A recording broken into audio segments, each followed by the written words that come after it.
everybody. Welcome to the show. We got a great show tonight, and I'm excited to have our guest on. He is a local writer and filmmaker and producer, and I met him through the Austin, I'm sure I'm going to get this wrong. I think it was the ACC Film School, but anyway, I was on a project with him. He remembered me, and he cast me in a role in a really fun movie that we put together about a year ago. But please welcome to the show my friend, Mike Reisch. Hi there, Mike. And the crowd goes wild. Yeah, it's good to be here, man. Thanks for having me. It's a first time for me, so this is gonna be fun. So, talk me through how you came. I mean, as a filmmaker, I know you got a bunch of stuff in the hopper. We talk on and off now and again, but when from start to finish, what does it take just to put this type of project together? Patience and confidence a little bit, but just writing a script, which is something that uh, I think is my weakest point at the moment. Trying to get something interesting down, making sure that your characters are you know somewhat interesting and different from each other, and then a lot of planning, a lot of gosh, I hope I can get this location. I hope this location works. I hope this location works. Oh yeah, I got a location thanks to you actually. And then everything just kind of you stick to the plan, and everything works out, and problem solve the things that don't work out, and then boom, you're done. And it's pretty simple if you keep it simple and you keep it small, which is what I'm trying to do at the moment. Just taking each step, or the next step to become better, but still trying to keep it on small. Well, selfishly, I'm glad that I was able to help in the location because as we were done shooting, I could just walk home. Yeah, right. Yeah. All right. Well, hey, let's check this thing out. I of course have had the privilege of previewing it and stuff, but it hasn't been available to the public until now. So this is the world premiere. Then it'll be up on his YouTube channel, his Mike Reisch YouTube channel, if you'd like to go back and enjoy it again. But hey, let's sit back and enjoy this. It was a lot of fun to make this, by the way, and you gave me a lot of leeway with the character, and I appreciate that. Yeah. So let's check it out. This is Take Care of Her, from the mind of Mike Reisch.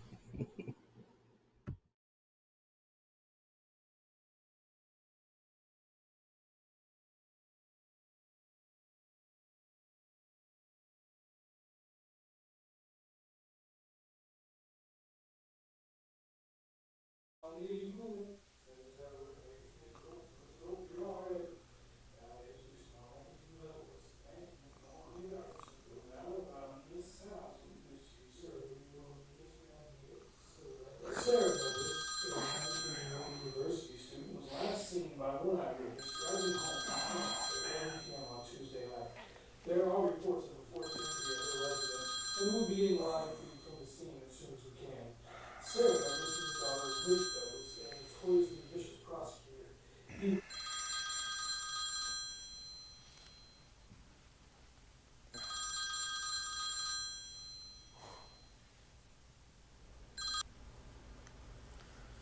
Yeah. Yo, Tommy, it's Billy. What is it, Billy? It's late. Need your help with the thing. I'll text you my location. No. Not until you tell me what you're getting me into. Favor for Joey. What? Favor for Joey. Hurry up, it's cold. And bring a shovel, would you? Hey.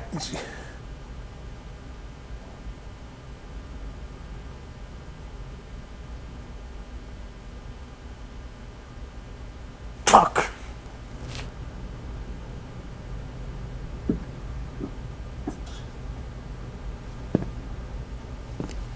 Be gone for a minute. Try not to go nowhere.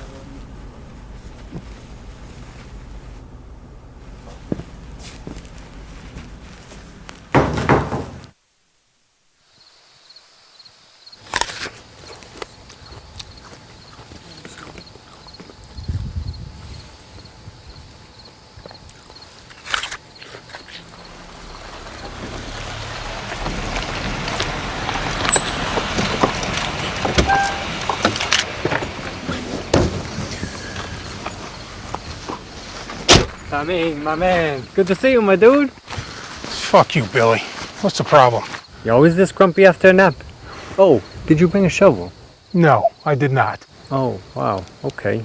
Well, I'm glad you came. It's all good. Follow me.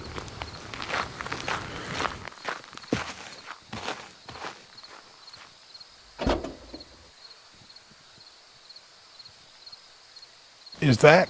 Uh-huh. What the fuck did you do? Tommy, this is a good thing. Nope.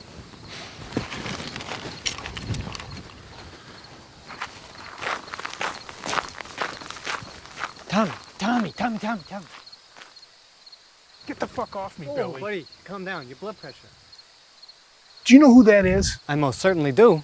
Allow me to explain. Quickly. So Joey calls me up. Tells me he's going out of town for a few days. You know, business and whatnot. He asked me if I can do him a solid and take care of, And I said, sure, boss. Anything you need. What? Joey asked me if I could take care of. And so I did. Took care of it real good. Are you out of your fucking mind? Yeah. No, I'm good. Let me get this straight. Sure. Joey calls you. Tells you he's going out of town. Tells you he wants to take care of his wife. And so it goes. And you thought that meant killing her? Yeah. Billy. He meant take care of her. You know, take her to restaurants, keep her company, drive her around. No, that don't make sense. He specifically said to take care of her. You know, like you would a problem. He said that. Say what? That she was a problem. Well, no. Then what the fuck are you talking about? He would have said to keep her company if that's what he meant. You know what? I tried. You can't fix stupid. Cannot fix it. You know what? Joey's gonna come back. You're a dead man. I'm trying not to be, so fuck off. Tommy! Susan, right? Get on your fucking knees. Are you kidding me?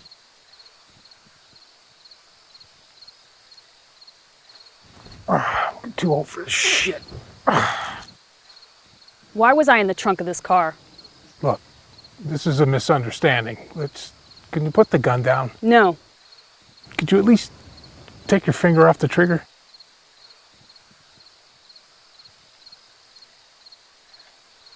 Thank you. Where have I seen you before?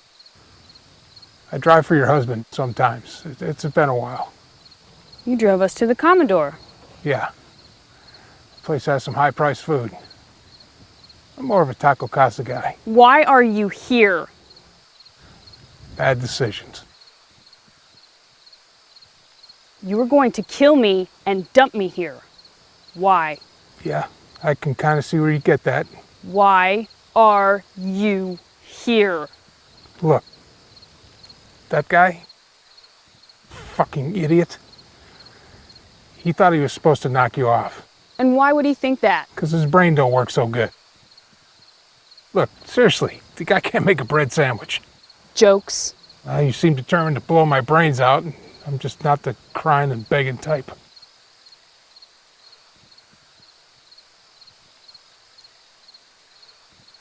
Look, it's a fucked up situation. But he's dead. I think we can both agree that's a good thing. So how about you just let me give you a ride home, and we forget about this whole thing. Mm-mm. Give me your keys. I mean, how can I be sure you two fuck buddies aren't working together? Kill me to get to my husband. You can call Joe. We can work this out. Joe's out of town dealing with a problem. I guarantee you he'll take my call. I'm the babysitter.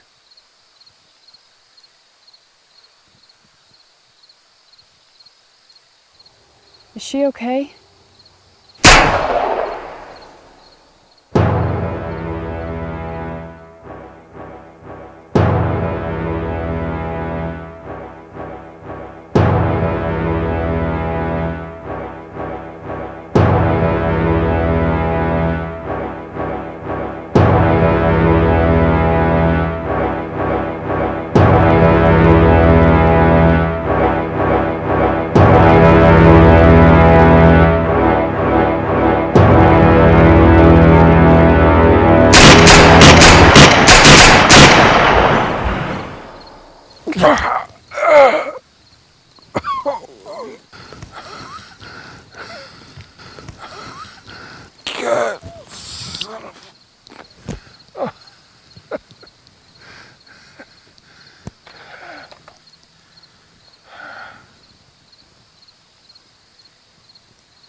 Yeah, it was good stuff, man.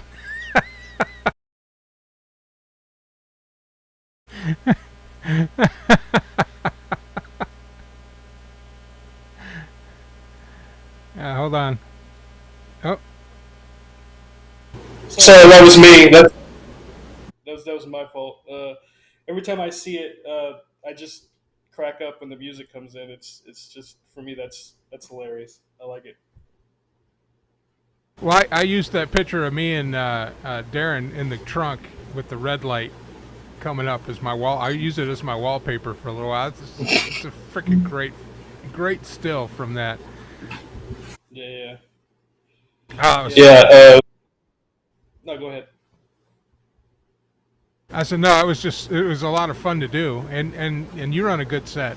It was a small set, and you're right. It was minimalistic, which is good for a project like this. You don't really need a whole lot, but you're on a good ship, man. It was enjoyable. It was an enjoyable experience from an actor's point of view. Well, thank you for saying that. I appreciate it. I think that's how I'm going to be. I'm going to continue that kind of thinking moving forward. Is just having as just a minimal amount of people. I don't want a big large set. I don't want a lot of people. Uh, just so I can kind of focus a little bit more on working with the actors because I know that's something that I need to work on. But that's kind of how I want to do it for a little while until I get to a place where maybe I can start bringing in more people and doing some more stuff. We'll see. Well, eventually, I guess you put a team together. I've been on sets that are bigger, but it always seems like there's a structure to it. But I think you have to work into that. So, well, you're on your way. I mean, that was a lot of fun, except for the fact that the blood gag went all down my back, and not on the front where it would have been cooler. But other than that, it still looked pretty cool. I would have rather have tested that out, but some things happened and uh, miscommunications with people. That's what I wanted to do. I wanted to test it out before I got on set, and I was clear. I don't want to get on set and then see that it doesn't work, and then problem solve because that would have taken way too much time. So I just kind of hoped for the best. And to be honest, it didn't come out the way that I wanted to, but it came out better than I thought it did when we were there because you could see a couple of blood spurts and then that one that shoots up on your neck. I know I've watched it a million times, so I know what happened. There's a couple of little gems in there that I like a lot. So that's what we got. So, what do you got in the hopper? What do you got coming up? It's just another short about two sisters looking for their missing father, and I don't want to give the ending away, but that's it's. I'm really trying to work out the ending. I want the ending to be. Endings are hard. I don't know if anybody knows that or not, but endings are hard, and I have like four different endings written right now, and I'm trying to figure out which one I want to go with. So once I get that completely smoothed out, um, and money, this one's going to cost me a little bit more because I'm actually going to have to pay for my locations this time, and that's fine. So it's just a matter of those two things happening, and then I'll be on my way with it. Yeah, money seems to be the big deal. And I've got a couple of scripts. There's one I wrote while I was a rideshare driver. I've got the short, which I sent you to read over, and then I have the full feature length. And it's just sitting in Celtex. I got to figure out the next step. I didn't go to school, so I don't. I think what's daunting to me is the structure behind it. So, from the time you put something onto make a script, what's the next step from that? So let's say that you don't have to worry about money, and you don't have to worry about your location, which is all possible, by the way. Just know where you're going to shoot and all this stuff. Then it's of course getting a crew together, getting your talent together. That's kind of where so that way you have your date set. Now you have your deadline, and then once you have all that set, then you can go into storyboarding, overheads, which can be scary for some people, but it's very simple. I've seen storyboards from Ryan Johnson when he did Knives Out, and they're just scribbles. And so, yeah, I hear a lot of people say, I can't draw, so I can't do storyboards. So that's not true. Just do stick figures. It doesn't matter. Just as long as you understand what it is you're trying to do, and then you can explain your ideas to other people. That's what mainly counts. And then just a lot of prep. Just keep prepping. Do a couple of read throughs with you once you figure out who's going to, so that way you could do always be writing the script better. And read throughs really help. People speak your words back to you, and oh, that sounds corny, so let's change this, or that joke didn't land, so let's change it to that. Preparation, yeah, that's how I know how to do it. I'm not sure if there's a ton more to it, but that's about yeah. Well, I don't know if you know who Rob Mayberry is, but he just finished. He does a lot of 48-hour film festival stuff, and that's something I'd like to do with you, is the 48-hour film festival. I don't know if you've ever done it before. I don't know if I've asked you that, but that's a lot of fun. It's 3 days, and it's the most fun you can have as a creator of film, and it's very challenging. And I've been to a couple,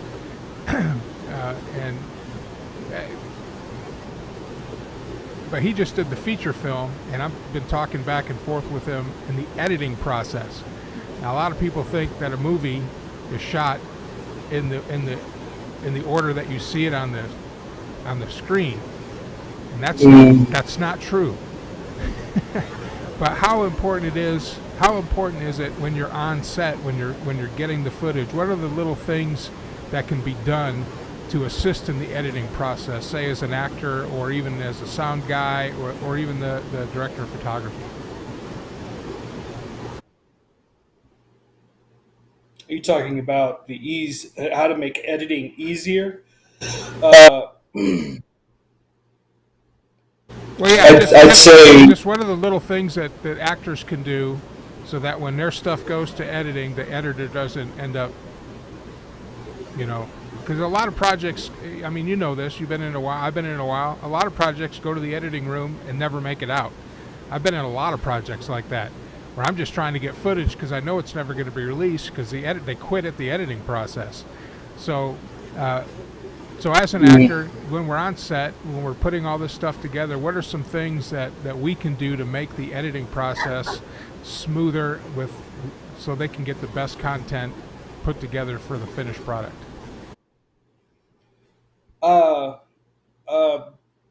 I can't. For me, that's a director's job. The director has to, especially if he's well. If a guy is writing his own material, if somebody is writing their own material, he, she, whoever, is writing their own material. They have to think about pacing. They have to think about how the flow of this thing is going to go. I don't know if you've ever seen the movie A Marriage Story, but the director for A Marriage Story, he went through his script and he knew exactly what word he was going to cut on every time he cut. So this is a process that you think about in the pre-pro. Actors, um, when they're chosen, I guess my answer to that for what you could tell actors is to trust the director. If the director doesn't have a vision, if the director doesn't know what they're doing, if the director, which when you're a young filmmaker, that's going to be a problem, and you just have to kind of grow through that, make your mistakes, and grow through that. Um, but that's you trust the director, and I hear sometimes actors say I'm insecure when I get on set, and I think the best answer to that is you're here for a reason. I chose you for a reason. I thought of you for a reason. I whether it's I wanted to work with you or I thought you would be great for the part, yada yada yada. Um, I guess that's the best answer I can give for that because it's really up to the director to know the pacing of the film, and he should be somewhat knowledgeable about editing. And like you were talking about, you give the director like 5 seconds before action, or when he calls action, and then 5 seconds, and then you go. I think that's a really smart move. And to be honest, that's something that a director should probably consider having a conversation, before we even get on set. Is like, hey, this is kind of how I want, if you could give me a good solid 10 seconds before you go on action. And then before I call, I might, cutting is the same thing. When I call cut, I might wait a good extra 10 or 15 minutes because you never know what you might accidentally get in that 10 or 15 seconds, right? And so give yourself lead time and tail time, and um, I hope that answers your question. But that's kind of the best. Yeah, it does, and I got a soft spot in my heart for editing directors because, as someone who's attempted editing, and I've done okay just for this show, not for anything like a movie short or anything. Uh, it's a bitch. I mean, you have to have. Sometimes you got to get up and walk away and just come back in a minute because it can get overwhelming. It can get frustrating. It's kind of like trying to put a new part in a car and the part to get to is behind the alternator. It takes a lot of patience. That's the closest thing I can equate to editing, especially long, big projects. Yeah, and even like this one, I every time I watch it, of course, you see everything that's wrong with it. Well, for me, because I'm the one, I see how I could have made it better, and I see like my editing could have been a lot better. It could have been a lot faster with the cuts, and um, I think that's my biggest thought when I see this project in particular is, yeah, I could have done that. I could have cut this a little bit quicker, but it's just trial and error. Just do it, and do it over again. And I'm very critical of myself. I know that I'm maybe a little too critical of myself when I'm trying to work on it. And I try and push past that. But yeah, it's editing is pretty difficult. Even though I've taken a class for it and I've kind of studied it a little bit, it's still pretty hard to make sure you get everything right and perfect. So this is a loaded question, only because of when we were setting up our segment here, we ran into it. But how important to the movie making process is sound?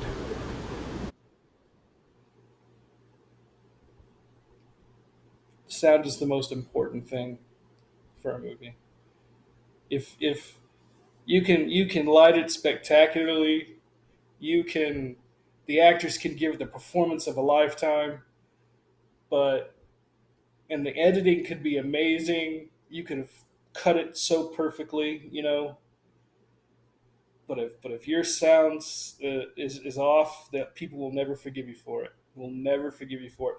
That's why I have such a hard time watching movies of old, like especially in the '80s, because the sound was so bad in these movies, and it's clearly horrible. Even Oscar winning films, the sound is just atrocious, and it bothers me. So yeah, sound is number one. Yeah, the spaghetti westerns are my favorite for sound. The Clint, because I'm a Clint Eastwood fan, so Sergio Leone, it was brilliant, and those westerns are over the top, and some of my favorite watches. But yeah, the sound is kind of hard to get over. Or That's the English dubbing when obviously the actor is not speaking a lick of English. yeah. I've seen big time movies where they do the over the shoulder stuff, and they insert like a couple of lines or whatever. And every time they insert those couple of lines, it sounds like it was shot in a studio. It does not sound at all like it belongs there, and it throws you. It's like, what was that? What? And then yeah, like I was just listening to this, and I think there was some sound mistakes that I caught for the first time. I can't believe that I missed it, but that's another thing that's very difficult to do. Very difficult to do. So Well, you did a good job, and I had a blast on the set, and everybody that I showed it to before the premiere tonight, which now will be available for everyone to watch, loved it, and my mom loved it. So that's the biggest critic. If my mom likes it, you're in. well, thank you, Mark's mom, for liking it, and I appreciate that, and I appreciate anybody else who likes anything that I do. I really enjoy it. I like it. I'm glad I made it. I'm glad I got to work with everybody that I got to work with, and I learned quite a bit about quite a bit more about myself and making short films. So yeah, I'm really appreciative of the time that I put into this thing. So you say you have some scripts in the making. Uh, I had all these questions in my head, and now I can't remember them. That's because when you produce a show and do the show at the same time, for me anyway, I get distracted with shiny things. So, Yeah. what's a goal for you as far as a movie in like the next year or so, outside of the short that we just talked about? Is there a feature film in the future? I have 4 ideas, one of which I know will never get made, but it would be more of a writing exercise, just to be able to write a feature. But I have about three decent ideas that I think that I could turn into a feature. Um, I have the beginnings of uh, the outline process for two of them, um, but I'm not sure how far away I am right now when it comes to making a feature film. Uh, I know that that's a goal that I want to accomplish. Um, it's just not the highest thing on my priority list right now. Really, really, my priority is to become a better filmmaker, which with each and every project that I do. And I'm really comfortable in the short film kind of arena right now. Um, so that's kind of where I'm going to stay for just a little while longer until I'm very comfortable and I can go take on a bigger project. You know what I mean?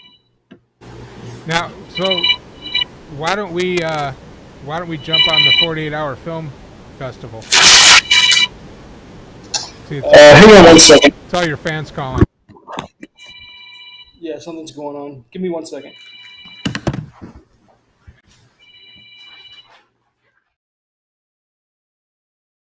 So we'll be right back with Mike, but I tell you, especially right now in the Austin filmmaking scene, uh, it's pretty vibrant.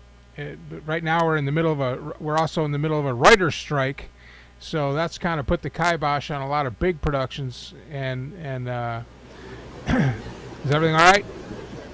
Sorry, that was some stupid alarm. Yeah, my bad. Apologize for that. No worries. As you can tell, we're a fly by the seat of our pants organization here. This is really this whole project of the podcast started out as audio only, and it was audio only for years. And I had a pretty good following. I'd have a couple hundred people listening in just because we talked sports, we talked politics, we just had a good time. A lot of times we got drunk. I mean, it was fun. It was in my house, so I had that studio in my house that was all set up. And then we went to video, and so this is kind of, for the last 3 years, we've had the YouTube channel, and so I'm still kind of getting my feet on the ground, but it's one of those things that, as an actor and as a creator and as an artist, it says always be creating something, always be in the creative mode, always do something that, even though no one's, if nobody watches, if a bunch of people watch, if they like it, they like it, if they don't, they don't. And it's just one of those things that I do for me. It's just, I look forward to it every Thursday night. I like putting the show together. I enjoy the editing process once I figure out Vegas, and I know it's probably something I just need to work through and figure out, because they couldn't have made it so difficult that it's like rocket science to do. But once I get that figured out, then I'm just going to start making short videos just to put up on the YouTube channel, walking around with my camera or my phone. I mean, my phone's got an amazing camera on it to make film, and it has an editing software built into it that can help with that. But one of the things I'm working on, a script I'm working on, and it was inspired by watching the movie again. It's one of my favorite westerns, is Hang 'em High. Mm-hmm. So I'm going to go through and write a modern version of Hang 'em High, and I'm not quite sure. It's still going to be a western, but it's kind of along the lines of the remake of True Grit, where the original True Grit was fantastic. The new True Grit was fantastic, but the movies don't really have anything to do with each other. I mean, there was a different script, there was a different outcome, that kind of stuff. I think the True Grit that the Coen brothers did, that was shot here in Austin, by the way. I think they were closer to the novel True Grit, the Western novel. I can't remember the author off the top of my head. But that's the script I'm working on now, and that's I wouldn't mind remaking Hang 'em High. Yeah. I just watched True Grit the other day, the Coen Brothers version. I kind of lean toward that being the better version, just because it's Coen Brothers. I love everything that they do, but I don't think I've ever seen Hang 'em High. My father kind of put me off on westerns. He would watch them all the time, and I think I got tired of them when I was a kid. So I don't know. But yeah. Well, it's one of the Clint Eastwood. So he did a bunch of them right around the same time. He did Hang 'em High, I think it was the first one. Then he did Pale Rider, High Plains Drifter, and this was after the spaghetti westerns. These were all made in the United States. And there's another one. But these are all kind of the vehicle movies for him. Kind of like, then he moved on to Dirty Harry. But Hang 'em High is my favorite, and the role I want to play is the judge in Hang 'em High. So if I make it, I'm going to cast myself as the judge. I don't know who's going to be Judd Cooper or who's going to, and it's a supporting role, but that's the character that I'm drawn to for me, because it's just my body type and everything else. But once I get that script done, I'll bounce it off you. Don't watch the movie, or watch the movie and then But it's one of his best westerns, in my opinion. Okay. I may have to check it out. Well, Mike, it's a pleasure. And anytime you have a project, anytime that I can help with it, reach out.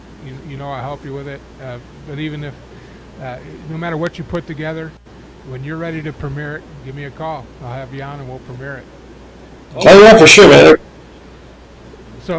So any parting advice well, I wanted to talk to you about this, the writer's strike. The writer's strike started, I think, last week. And of course, that's going to hit the industry hard because without writers, you got nothing. But apparently, AI now can write a feature-length movie with just a log line. So where do you think the future of writing is going? I have already made it publicly known that if the script that's in front of me wasn't written by a human being, then I'm not interested in the project at all. It has to be written by somebody. We can't just be a robot writing it. Well, I am going to say that I am support like what's going on with the writers. It's not just AI; it's the streaming services. Ever since Netflix came into being, and then HBO Max, and then Apple, and then now all these streaming services are coming into being, the people in Hollywood, especially people like writers, they're not getting paid like they used to anymore. It's a completely different ball game, and so I completely agree and support the reasons for them wanting to make sure they're taken care of. When it comes to AI, we are probably just 5 years away from it becoming AI becoming perfect. I've tried to write a script with AI, and it is awful. It's not there yet, but it will be. Uh, some people are going to use it. We'll see if the market allows it to live or not. Can AI, write compelling characters, with human flaws and everything that's needed to make a film interesting? I don't think so. It's always going to need the human mind, the human understanding. Um, what they say, empathy. Stuff like that. Like, does AI capable of that? Maybe it is. I don't know. Um, but it's I don't know. I kind of agree that if you have to use AI and you're not willing to learn the craft of writing and what it takes to write, then yeah, you're kind of. I'm not interested in that. That's cutting corners, an easy way out, and I'm not down with any of that. Well, they got the chat GT AI or whatever the hell they call it now, and there's a guy that's on one of the, I can't remember. It came out on Instagram, but I think he has a TikTok account too. And he took his chat GT, I think they call it, and then he opened another account and made a chat GT, and he's got the two chats talking to each other. And he said he just left them alone for a day, and they had an entire conversation that he wasn't even a part of on two different chats going back and forth. How lazy do you have to be to go to it to take the necessary steps in a chat GT to send a chat to somebody when he could just send them a chat? Yeah, it's I don't even know because that's just not something that's interesting to me. Uh, any of the AI stuff, so I'm kind of lost on all of it. But when it comes to people being affected, people that are trying to make a living in an industry that's I wouldn't I mean that's uh, an industry that everybody kind of wants to be in, then it becomes a problem. And as long as when it's affecting other people in a negative way, that's a bad thing. So Well, one of the things I did, found out through just looking into it, because I have an interest in that. I mean, that's my bread and butter. bread and butter is for writers to create a script that they can then put up and I can audition for and get a part and take those words and make them into a character. One of the things that was amazing to me is that these writers that they go in and they write this script for a movie. The movie goes on to great success, either in box office or on streaming services. The actors get paid, the producers got paid, the director got paid, everybody that worked on set got paid, and then every month they're going to get a little, get the residual check, and the residual check for an actor could have been maybe, $2 or $3 grand an episode, and the residual check for the writer was 3 cents. That's crazy. And now I know why they're on strike, because without his script, you've got nothing. That's like the foundation of the house is the script. Everything else is built on that. So I stand with them, and as long as they want to stay out to get compensated for taking what's in their mind, putting it on paper so that we can bring it to life, I say they should be compensated. I have to agree with that. There's a lot of really good writers out there. TV, gosh, and when I say TV, I kind of also mean the episodic things that come out on like the streaming services. Like I'm into Death and Love on HBO Max with Elizabeth Olsen. Probably one of the best little miniseries I've ever seen, with the exception of Breaking Bad. But I think it's right up there. It is seriously one of the best written things I've seen in a very long time, and I'm excited to see how it plays out. I'm excited to watch it. So yeah, the people that work in these writing rooms and then are assigned, a specific episode or whatever. However, yeah, they just to get paid because it's hard work to, again, writing is a craft, and it's hard work to come up with great characters, great dialogue, and when you're able to do that, for sure, I think to be able to pay somebody a lot of money to write, that would be the perfect situation. Actually, is get a great writer write for me, pay him a lot of money, and yeah. So I agree. And then make a movie. Yeah. I watched Love and Death because there's some people on there. See, one of the things about being in an RV2 is the humidity, and I have not figured out how to get this damn soundproofing to stay on my wall. But anyway, I'm watching Love and Death because there's some people from the Carol Hickey acting studio that were cast in that in supporting roles. And so that was fun to see my classmates in that. But my favorite TV show of all time, hands down, and I think I've rewatched it like 4 times. It's on Amazon Prime, called Marvelous Miss Maisel. Have you watched that yet? Mm-hmm. My favorite. Only the first season. I watched the first season and I really liked it, and then for some reason I can't explain why, I just never picked it back up. But yes, I love. I wish I could remember the actress's name, but she's really great in it, and I think it was pretty well done. It's Rachel Brosnan is the gal that does the, and she hit my radar when she played the call girl in House of Cards. That's exactly the first time I ever saw her. I remember she kind of popped off the screen for me. I was like, oh wow, this is, she's cute and whatever, blah blah blah. But no, this is a real performance here, and that's. And then when I saw Miss Maisel, I was like, oh my god, that's yeah. Well, I tell you, the first season was good. The second, third, fourth, and fifth, and this final season are phenomenal. And so I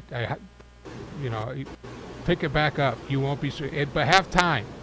Like when if you're sitting in your car somewhere for 10 to 12 hours, maybe binge it.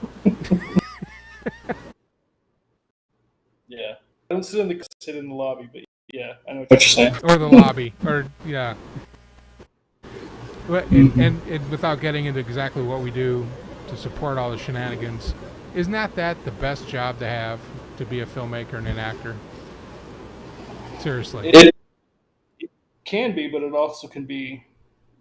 Yeah, it can be. Yeah, yeah. Take advantage of it and use your time wisely. Then yes, absolutely, absolutely. I'm actually learning Spanish right now. I bought the Rosetta Stone, so You've got time. hey, I've been here for 30 years. I might as well learn the language, right? Right. Well, Mike, it's been a pleasure. It's good to see you again. I'm glad things are doing well, and I can't wait to see your next project or work with you again. Either way, that was kind of a soft pitch right there. Yeah, yeah, man. It's been a pleasure. Thank you for showing the film. Appreciate it, and it's always good to talk to a friendly face. Good stuff. So is that film now? It's up on the channel. Everybody can go see it, or is it still? No, yeah, I'll make it public. Yeah. All right. So if you missed the premiere, you can go back and rewatch the show, or you can go to the link that I'll provide with the show to go to Mike's channel and see. Take care of her, ladies and gentlemen. Director, writer, producer, Mike Reisch. Thank you so much for coming on. Thank you very much for having me. Appreciate it, and everybody have a good life. All right, we're going to take a quick break, and when we come back, Leland Freeman's going to join me, and I'm sure he's going to have a lot to say about, his buddy Donald Trump. Coming up later on this year, we will be getting back in studio for season 2 of Dawn of the Dude. We'd like to have you help us out if you want to, but go to the channel, see season 1, and we'll be right back. I'm Mike Allen. This is the Mobile Man Cave, and you are on the air.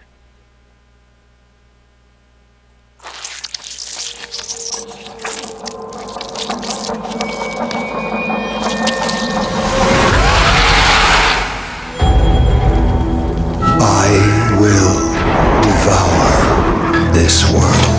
The Girl Scouts have gained control of the Capitol in D.C. I have declared martial law. If you don't buy Thin Mints, we'll feed them to the pigs. I fear for this world.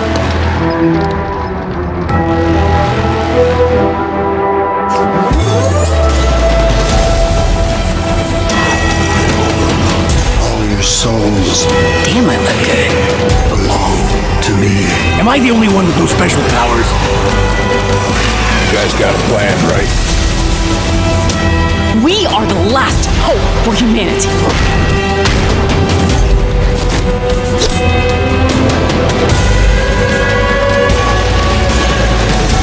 We are so boned. Dawn of the Dude.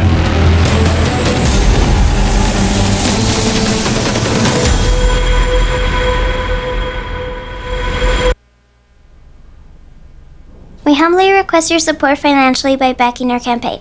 Help us get the word out by sharing our project. We appreciate your support. We can't thank you enough. All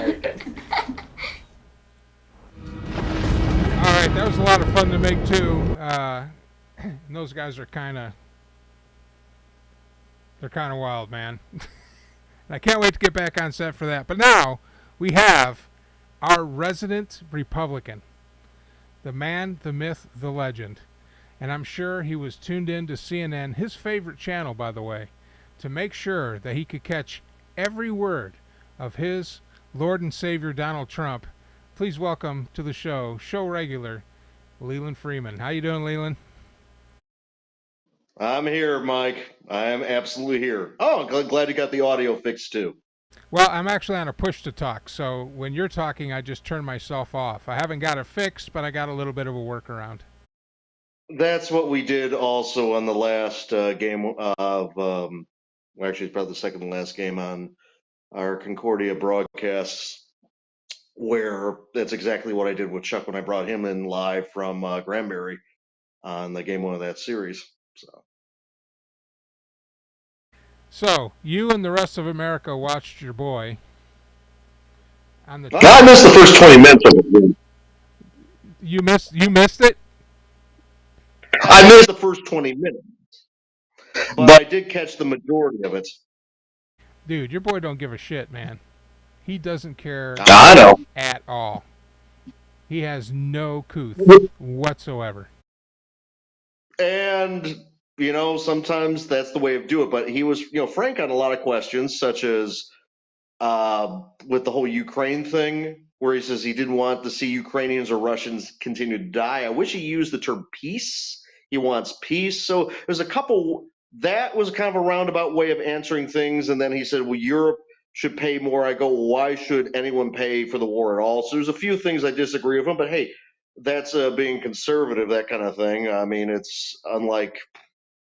I don't know if you caught the whole scandal with that Texas House Rep Brian Slayton, where he intoxicated his 19-year-old staffer so he could basically rape her, and then there was cover up by essentially someone who was a dime store Alibaba ripoff of Andrew Breitbart, known as Michael Quinn Sullivan, in his Operation Texas Scorecard, which, by the way. Hold on. I don't want to talk about that. I want to talk about your boy Trump. Okay. So here's the deal. He was asked point blank some very pointed questions in which he successfully evaded by being himself. But I mean, okay. Why haven't they indicted him on all the stuff that, especially with the reporter claim that he's did, especially with the documents and all that kind of stuff? Why haven't they indicted him for that? Why are they going after him about some hush money, which technically wasn't illegal, and which I'm not defending Trump. I hope he goes away, but why are they not going after him for all that stuff, for the Georgia voting fraud, or January 6th for that matter? Well, first of all, there isn't any proof that he actually committed any crimes. That's the first of all. The second of all is that they would basically be forced to go after all the crimes that Biden and his family, as well as every other politician on both Republican and Democrat, everything that the Bush family did, everything the Clintons did. I mean, they would basically open up Pandora's box, and they kind of already did with some of these indictments, and of course the raid of Mar-a-Lago. Now, the facts behind Mar-a-Lago is the president. He could declassify anything, unlike Biden, who was vice president at the time. So the documents that Trump had in Mar-a-Lago, he was legally allowed to, he declassified before he left office, and he was legally allowed to possess. It was also in a secured building, in a secured office, which then the Archives Administration goes, can you put an X on it? Even though it was guarded by Secret Service, he said, sure. Biden's property, he probably had limited Secret Service, but he just had the stuff strewn around in his garage next to his Corvette. Unsecured at all. It's sort of, like anybody else's garage. Do you trust a garage door versus several layers of secured, intentionally designed to be secured building? And then they asked him, could you put an extra lock on the safe? And he said, sure. And so that was considered legal. The whole thing with, where he was impeached the first time, I personally think that he was gaslit because he was trying to expose what was going on with Ukraine being the center of a money laundering operation for the globalists, through Europe, and money laundering, human trafficking, fentanyl operations, etc. So I'm thinking that if there were any crimes that Trump did commit, and if they indict him, they would have to basically be forced to indict everybody else for crimes that are considered much, much worse. Okay, so why don't we do that then? Why don't we do that? I'm for that. I'm for that too. So who can we get to? If you want to know why, it's bribes, it's threats, it's intimidation. It's the way the mafia works. I mean, when you hear the term Clinton body count, for example, which it's not just a bunch of kooks, right-wing kooks that are saying it, where all of a sudden people just disappear and they Supposedly, like Epstein's a good example of this. Epstein did not kill himself. Can we agree on that? I'm sure everyone agrees on that. I'm almost 100% positive he didn't kill himself. There's a big cover up there, a huge one. But that doesn't have anything to do with Republicans and Democrats, though, because I think both Republicans and Democrats went to his island and were involved in that. But my question is, if we know all this stuff, if we know all this stuff about Biden, if we know all this stuff about about Trump, why doesn't somebody just go do it? Well, because I think it would, like with everybody, both parties are involved with everything. The stuff with Biden, I'm sure a lot of Republicans are on the take as well. You look at probably all the dirty deals Mitch McConnell has done. So it is bribery, it's corruption, and I mean, the whole thing is just broken from top to bottom. That's the big problem with it.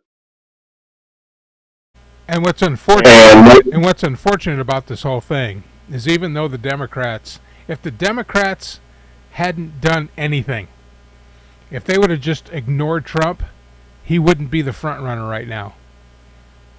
If they just let him go, like they do every other president, and just forget about him, he wouldn't even be in the conversation for a nomination for the Republican Party. But because they're doing all this, I think that's driving people to his camp, and we might have the first president to get reelected after losing his second term, who's been indicted 15 times and impeached twice. Who was the president that had the only other president that had two non-consecutive terms, but was in the late 1800s? It wasn't William Henry Harrison. I think it was. I should know this off the top of my head. Can you look that up? Because I'm on my phone right now. I know. Roosevelt, Theodore Roosevelt, ran again under a different party after running.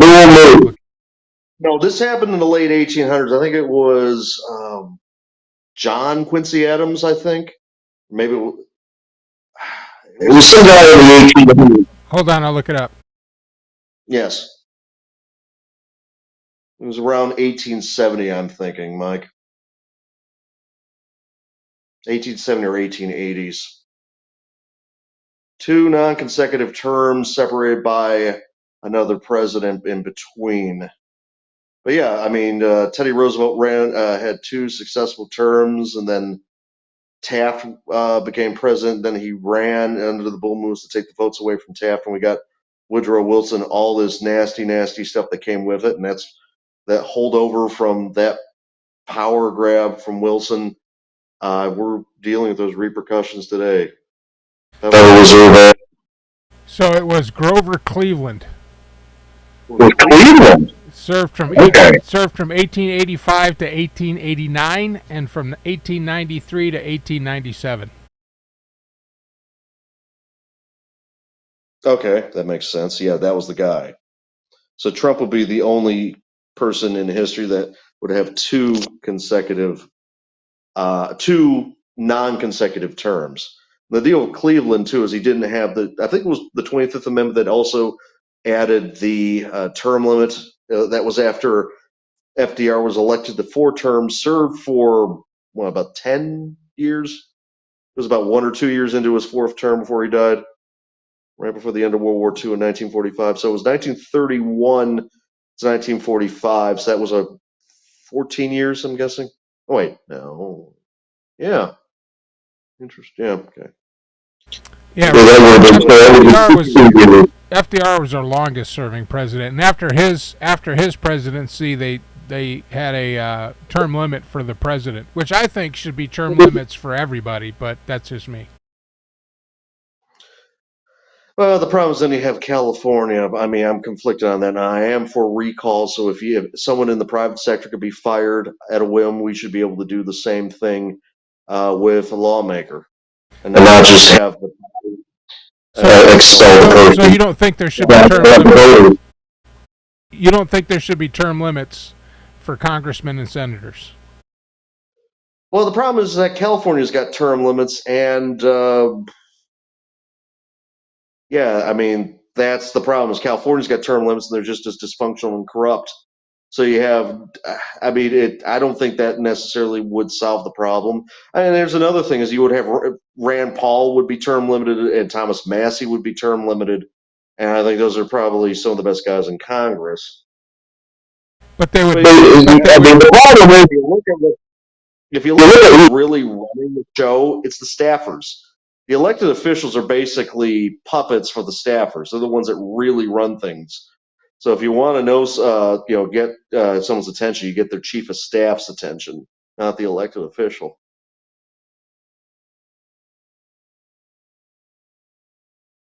Sorry, I had a thought about the sound shit, so I don't have to keep punching in and out.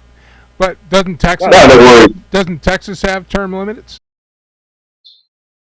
No, only certain local municipalities have term limits, but there's no term limit for the legislature. There's no term limit for the statewide offices, which is the governorship, the land commissioner, the ag commissioner, the attorney general. There is an age limit for judges.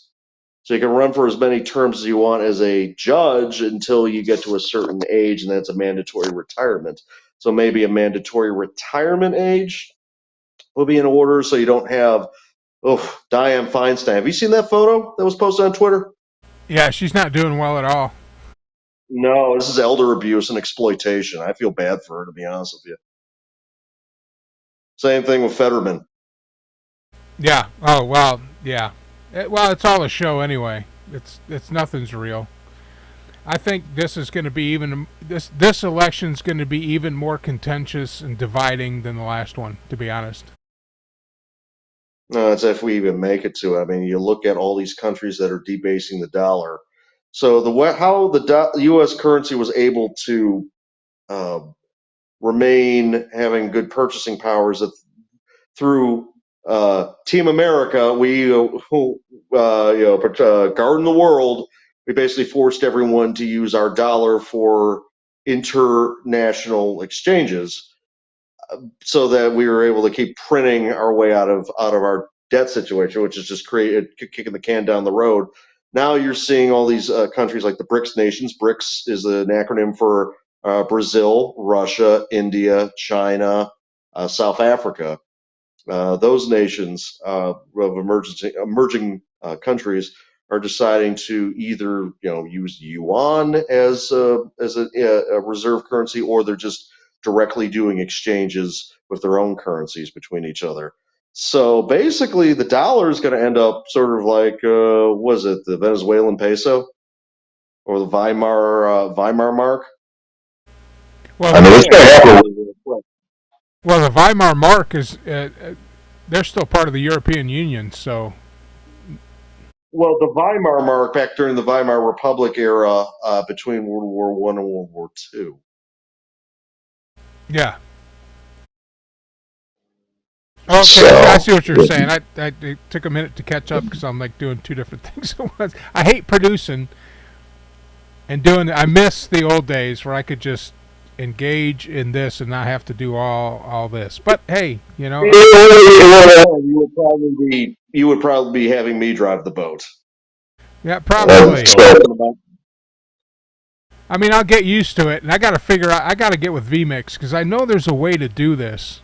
There has to be, because there's no way they would build this software, charge me what they charge me to buy it, even though it's lifetime, and then not have this one function work for this year. Yeah, when other podcast softwares or Zoom, it even works exactly, or Skype even 10 years ago. But well, there's a friend of mine that actually.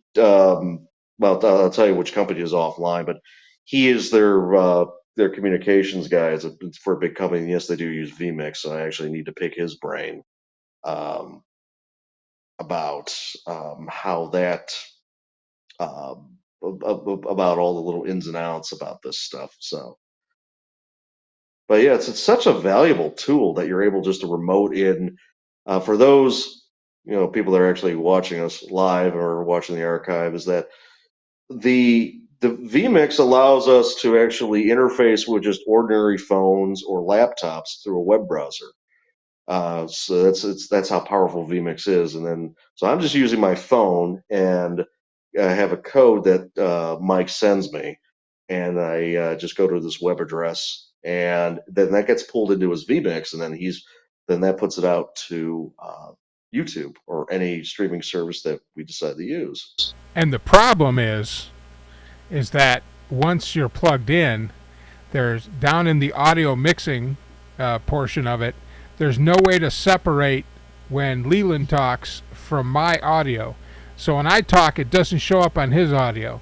But when he talks, it shows up on mine, and that causes feedback for him. And now it doesn't go over the air as feedback, but it causes feedback to the guests and the people that come on the show. And that's what we're trying to figure out. And right now, the workaround is I have my finger on my mouse when the mouse cursor over the monitor button, so I disengage the audio from my speaker, from my microphone, so that when Leland talks, there's no feedback at his end. Yeah, and basically what we were doing on the broadcast is because the play-by-play guy, Mike Dubois, didn't have headphones, so I was constantly doing what Mike Allen was doing, but also when we were speaking, muting Chuck, which is the mute button. So basically, you didn't see where my arms were, but I was basically doing two things, muting one and activating another, and vice versa. So yeah, I mean, something as simple as this is frustrating that they don't have this figured out, and it's exactly what the way Mike described it is. It's sending the program audio back out to the guests, and so at a second delay, which then is it's jarring. In fact, there's actually studies out there that say that if you delay someone's speech by like half second to like 2 seconds, that it basically derails the train of thought, more or less. The only good part about it, though, is that if I ever get in an argument with somebody, all I have to do is unmute myself, and the audio reverberation will drive my ideological opponent into a frothy sweat and possibly a quick and painful death. No, just kidding. They're usually not listening to you at that point. So. Yeah, exactly. Well, hey, thanks for coming on, Leland. I had a great show tonight. This is going to get better, guys. I promise. I thought the tail end of your guest, where he was talking about Chat GPT, having the two Chat GPTs argue with each other, which is it's amusing, but it's scary at the same time. Where is artificial intelligence going to end up like Skynet? Or is it going to end up like the Whopper from War Games? I mean, did anybody watch War Games? Terminator 1, Terminator 2, Terminator 3, Terminator Revolution. What was the other one? Terminator Genesis. Has anybody been paying attention at all? Space Odyssey 2000.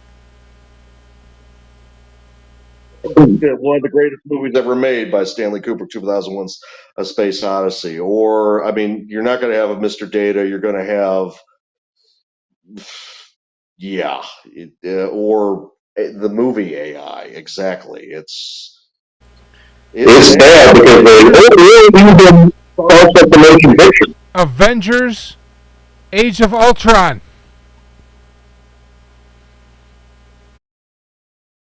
Or even Avengers, the second Avengers, the second Captain America movie. Yeah. Where they have that, or what was it that really bad Johnny Depp movie that came out about 10 years ago, or maybe it was like 8 years ago? Johnny Mnemonic. No, not Johnny Mnemonic, but that was probably it too, or the Matrix series. But this thing where Johnny Depp augmented, I don't know, not augmented reality, but he transfers his consciousness into a computer, which then destroys the planet. Well, that's just fantastic. And Elon Musk has warned us. He warned us. So, there's that. All right. This guy would know. He would know. It's develop self-driving cars.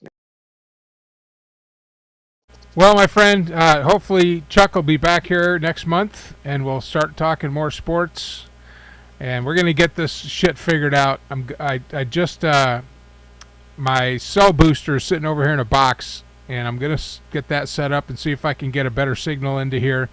This is at the lowest setting, and I've been kind of monitoring it on the other channel. It's still choppy, which means I'm probably gonna keep the recording and put the recording up. But it's getting better, and we'll continue to get better. I mean, from my perspective, it doesn't seem that bad at all. So. Well, I'm just kind of watching it, and the video quality's low because I have to go down to 720p and 128 or 60 bit rate or whatever it is. Yeah. Have you been keeping up with the writer's strike at all, by the way? Yeah, we talked about that in the last segment. Yeah, they're getting paid shit, and they need to be paid more. I stand with them. It's crazy what they're getting paid for major motion pictures. They're getting a check for 2 cents. And this picture getting more out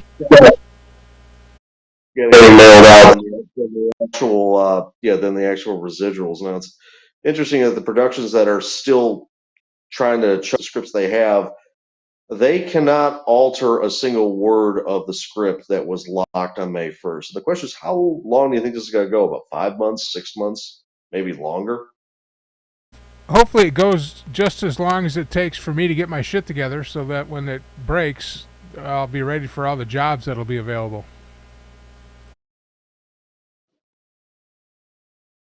That's a very Mike Allen answer, Mike Allen.